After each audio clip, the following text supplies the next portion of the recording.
ఇటీవల DSC 2024 school assistant మ్యాథ్స్లో అడిగిన ఈ ప్రశ్నకు సమాధానం చూద్దాం.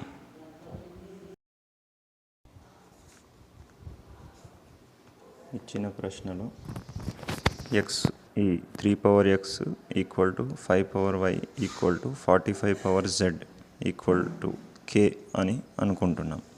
ఇది ఇచ్చాడు. అవి 3 విలువలు సమానమని. అయితే ఆ 3 విలువలు సమానమైతే ఏదో ఒక విలువకు సమానం అవుతుంది కదా, ఆ విలువ మనం k అని అనుకుంటున్నాం. ఓకే, ఇప్పుడు 3 x విలువ k అవుతుంది, 5 y విలువ కూడా k అవుతుంది, 45 z విలువ కూడా k అవుతుంది. కాబట్టి నేనేం తీసుకుంటున్నాను, ఇప్పుడు మొదటి సమీకరణం 3 x ఈక్వల్ టు a తీసుకున్నాను. అయితే ఇక్కడ ఎక్స్ పవర్లో అంటే ఘాతంలో ఉన్న ఎక్స్ను ఎల్హెచ్ఎస్ నుంచి ఆర్హెచ్ఎస్కు పంపినప్పుడు అది వ్యుత్క్రమం చెందుతుంది. అంటే ఇక్కడ ఘాతంలో a/b ఉందనుకోండి, ఘాతం టు ఘాతం ఎల్హెచ్ఎస్ టు ఆర్హెచ్ఎస్ పంపించినప్పుడు లేదా ఆర్హెచ్ఎస్ టు ఎల్హెచ్ఎస్ పంపించినప్పుడు a/bగా ఉన్న ఘాతం b/aగా మారుతుంది. అయితే ఇక్కడ x అంటే x/1 కాబట్టి రైట్ సైడ్ తీసుకెళ్ళినప్పుడు 1/xగా మారింది. Okay, similarly 5 y equal to k అని ఉంది. ఈ 5 yని మనం y/1గా రాసుకుంటే y/1గా ఉన్న ఘాతాన్ని కుడివైపుకు తీసుకెళ్ళినప్పుడు 1/yగా మారుతుంది. Next 45 z equal to k అని మూడో సమీకరణం ఇందులోంచి తీసుకున్నాను.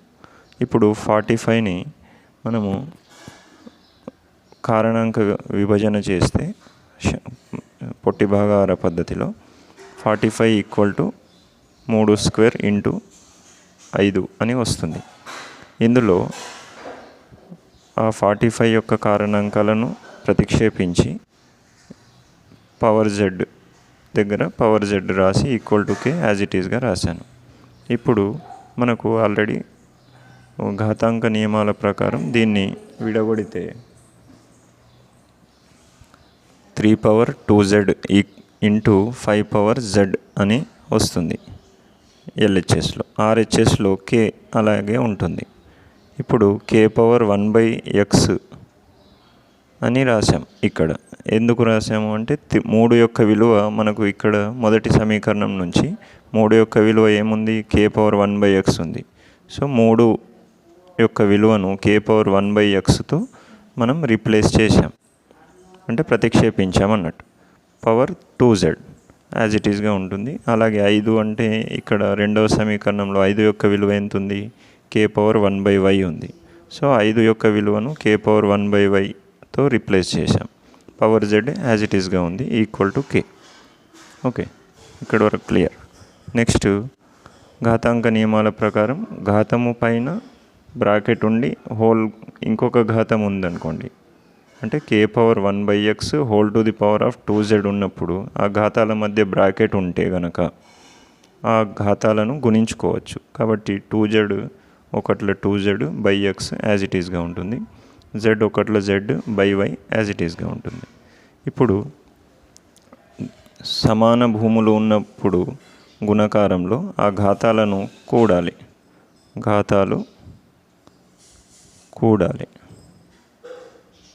ఓకే, కాబట్టి మనం ఏం చేస్తాం, ఈ ఘాతాలను ఒకే భూమి పైన కూడేస్తాం. 2z/x + z/y equal to k.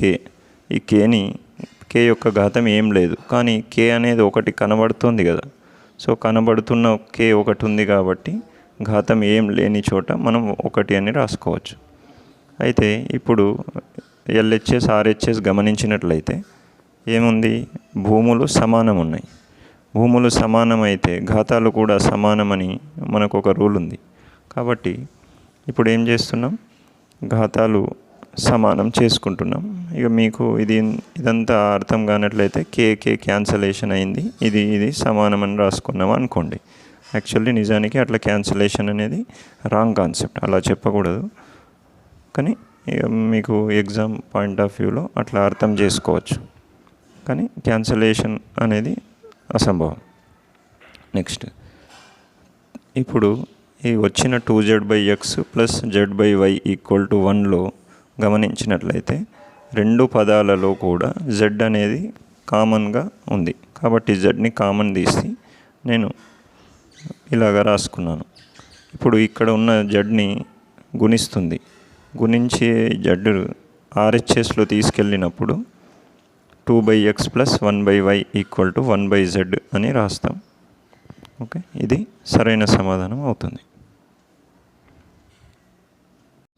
కాబట్టి ఇచ్చిన ప్రశ్నకు రెండవ ఆప్షన్ సరైన సమాధానం అవుతుంది. Thank you.